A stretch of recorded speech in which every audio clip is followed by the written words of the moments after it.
I honestly can't believe what I'm seeing. This could be the most epic place I've ever been to.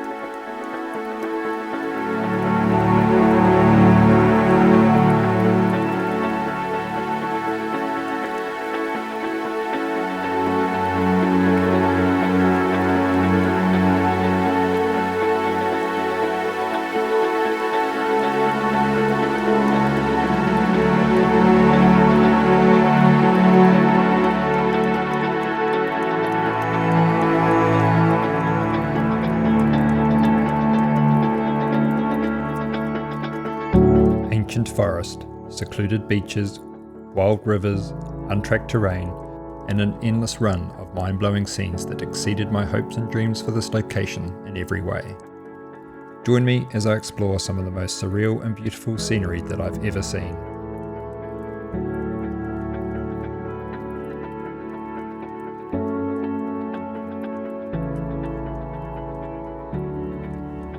The adventure kicks off with a quick boat trip over a small arm of Lake Manapouri.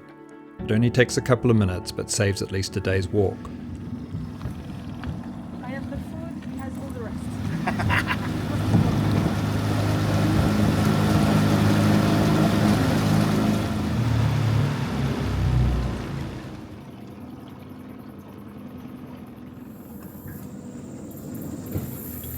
Civilization left behind.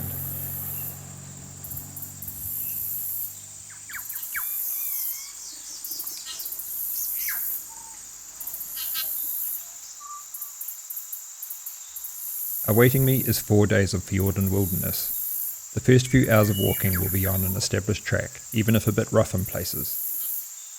But once Garnock Burn is reached, the track will be no more. From here this trip is not for the inexperienced. Steep terrain and a maze of rocky bluffs lie ahead, followed by an exposed climb to the final destination. Remote backcountry navigation and survival skills are essential.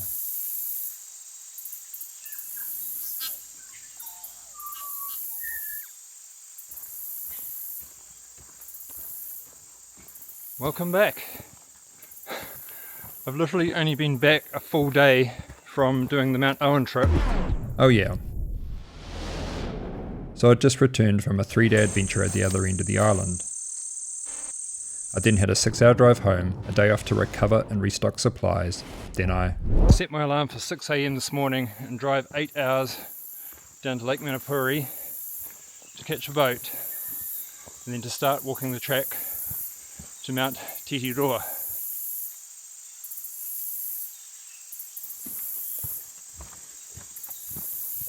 Titiroa had actually been my plan A, but weather got in the way a bit, so I went and did Mt Owen instead. But yeah, having got back and seeing a fantastic weather window, which was too good to miss, I made the call to come down immediately and spend 4 days out here.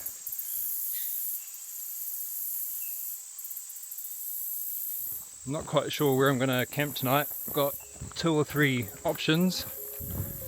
Just see how far I can get in the available daylight. Sun doesn't set to just before 10 p.m, so yeah, I've got plenty of time.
After just under 3 hours of easy forest walking, the hope arm of Lake Manapouri is reached.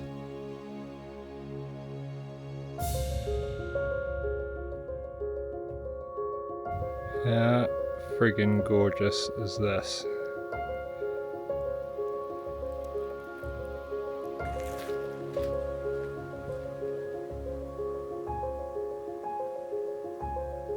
Just back from the beach, there's plenty of grassy spots to pitch a tent, where at the southern end lies the cosy 12-bunk Hope Arm hut.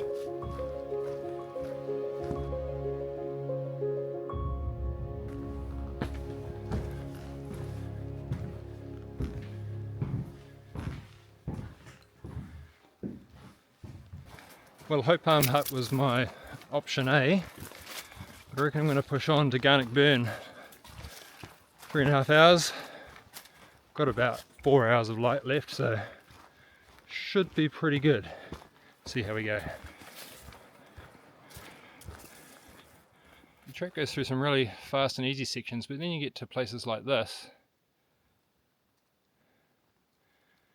You come across an obstacle, go around it, and then it's really easy to get lost. You take quite some time to find the track again. I've done it a few times already. Definitely slowing down progress.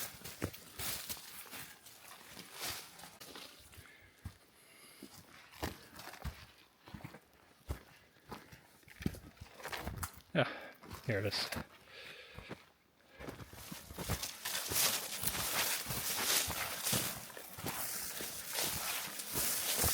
I think I might be here. Woohoo!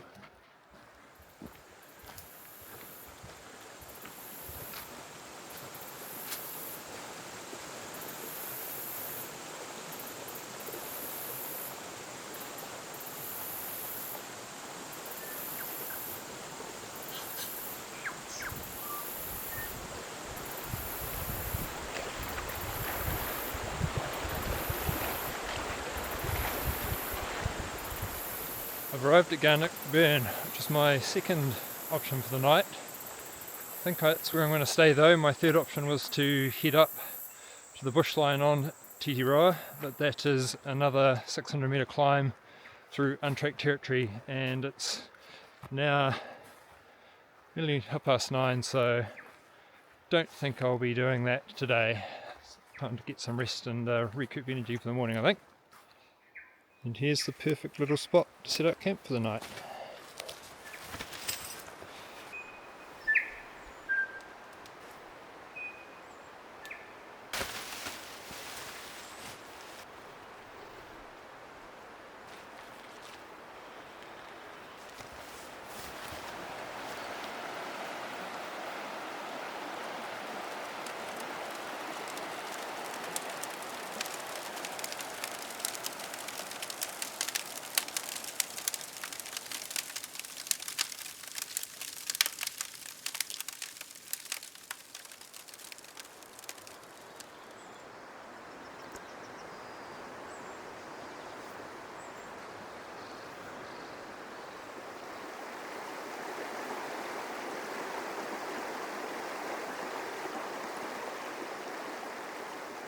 Good morning and welcome to day 2. Hopped up nice and early. I've got the most challenging part of the trip ahead of me. I've run out of track. I need to navigate my way up through about 600 metres vertical through the bush and try and find the slopes below Mt Titiroa later on in the day.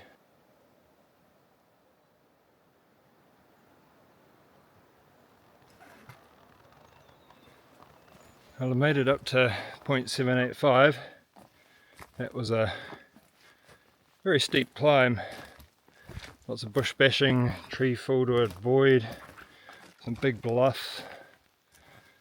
Yeah, didn't have my camera out for most of it because it was, well, I needed to use my hands for climbing at quite a few points. So now gradient's eased off and just making my way further up the hill.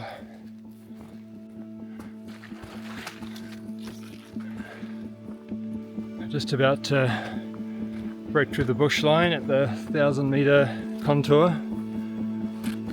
I'm thinking a pretty epic view awaits. We shall see.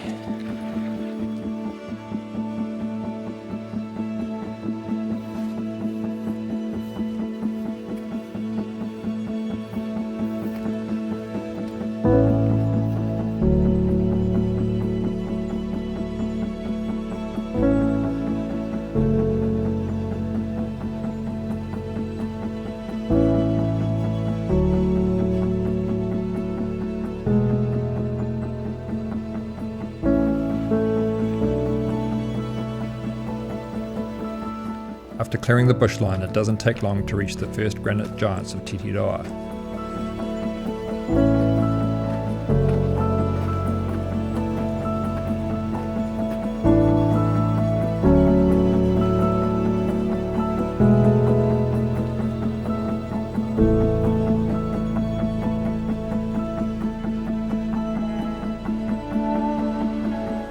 At this point it also becomes apparent why, from afar, Titiroa is often mistaken for having a coat of snow. Over time the granite rock is weathered, producing this white sand.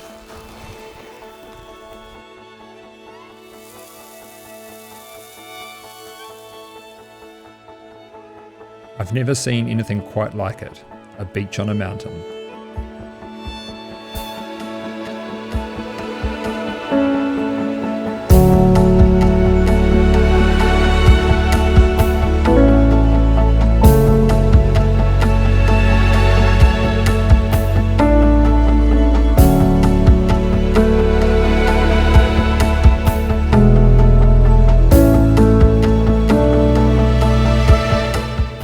Up here was going to be pretty special, but holy moly, what an absolutely remarkable place this is. Amazing.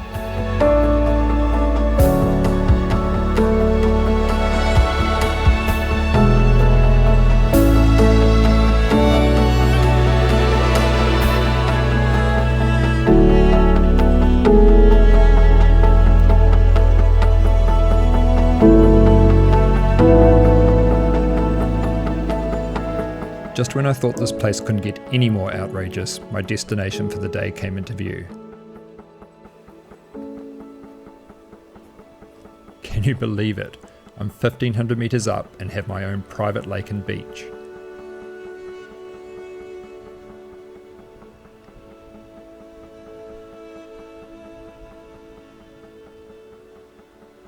I'd pre-planned to stay at this unnamed town, not only for the water supply, but because it was a reasonably quick climb up to the summit for sunset and sunrise photography. Just a 215 metre elevation gain in around 25 minutes walk. Right, it's time to go summit the mountain and I hope we get an epic sunset. Let's go.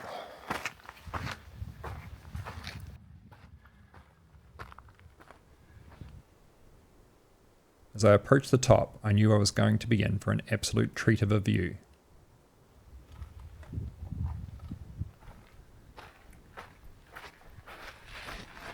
I honestly can't believe what I'm seeing.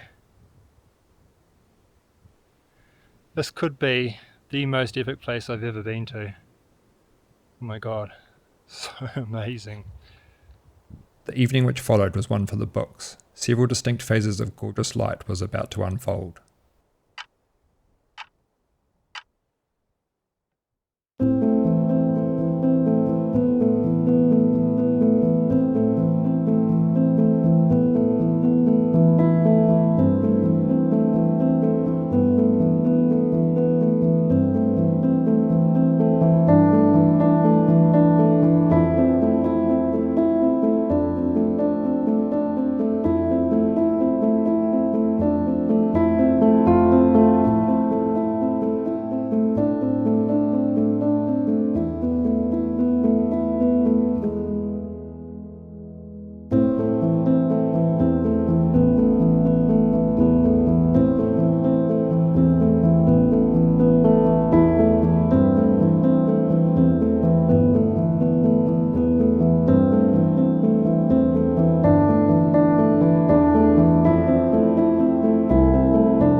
that's sunset done. Still amazing how light it is here. It's nearly 10 o'clock, about 5 minutes to. Still easily see walking around.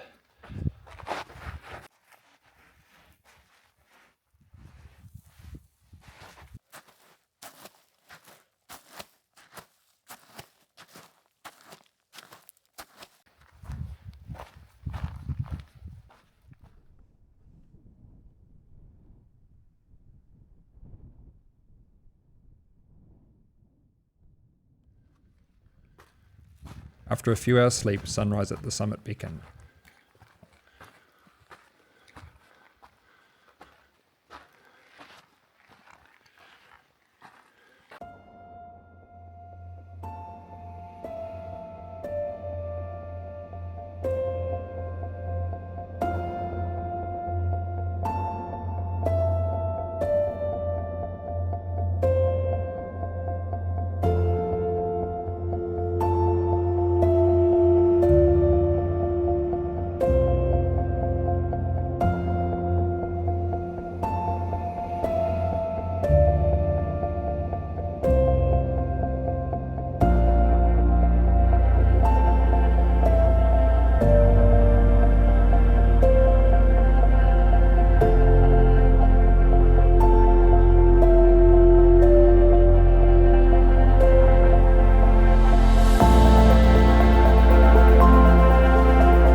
Morning and welcome to day 3.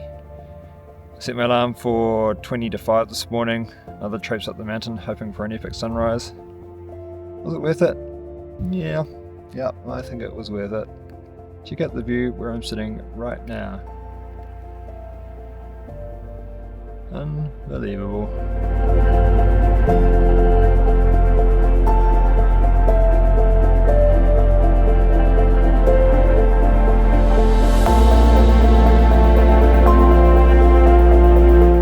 Loved to stay up there forever, but breakfast back at camp was calling. My original plan had been to spend a second night here, but the journey had taken longer than I'd expected, and in 2 days' time I needed to get back to the jetty by 3 PM to catch the boat back to Manapouri. I made the call to pack up and move a little bit further down the mountain.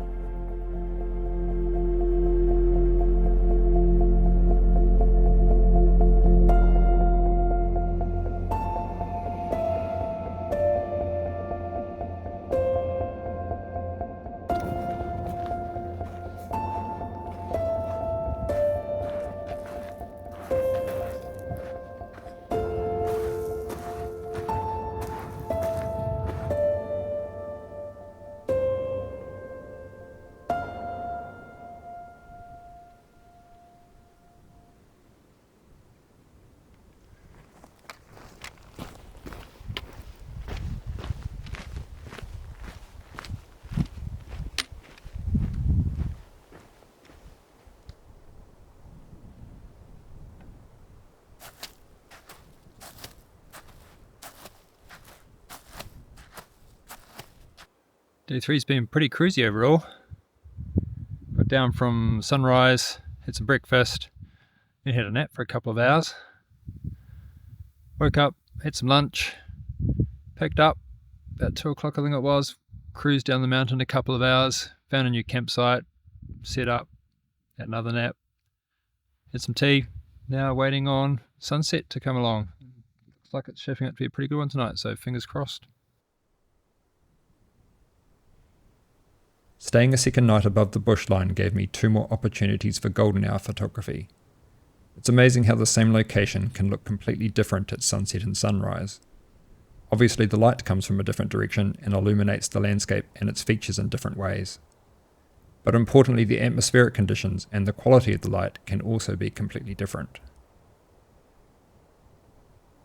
For the second day in a row, low cloud began to roll in late in the day, and I began to wonder, now that I was at a lower altitude, whether I might soon get enveloped and both sunset and sunrise would be a write-off. Thankfully for now, I stayed above it all. Sunset was nice enough, but didn't pop off in the way I'd hoped. I crawled into my tent and crossed my fingers Titiroa would deliver me one more epic morning before I had to depart. But for now, it didn't look very encouraging.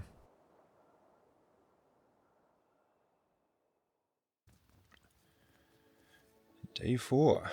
Time for the light check. See what the sunrise is doing.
What a morning to end the trip on. The light gods had really delivered the goods.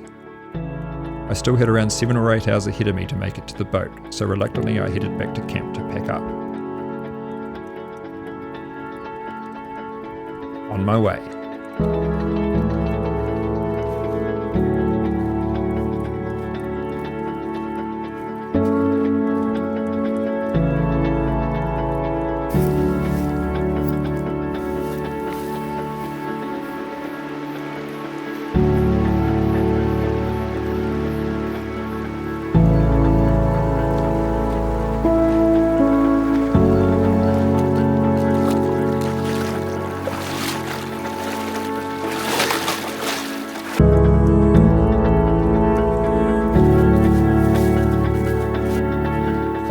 In now on the home straight, so to speak, a couple of hours at least, but it's all on the flat from now on. Just passed through Hope Arm, didn't last long there, got absolutely attacked by sandflies within about a minute of sitting down on the beach there, so probably left.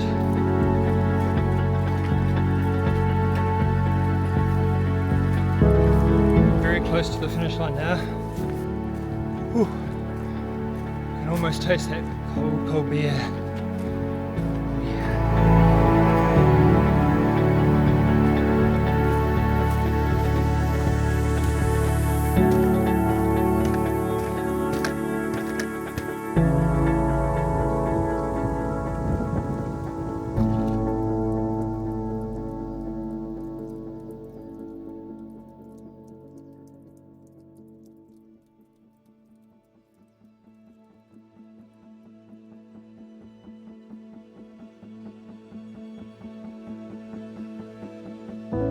My decision to wait for a good weather window paid off big time. As a hiker, I'm hoping for the weather to be dry and fine, but as a photographer, I'm always hoping for a little bit of drama.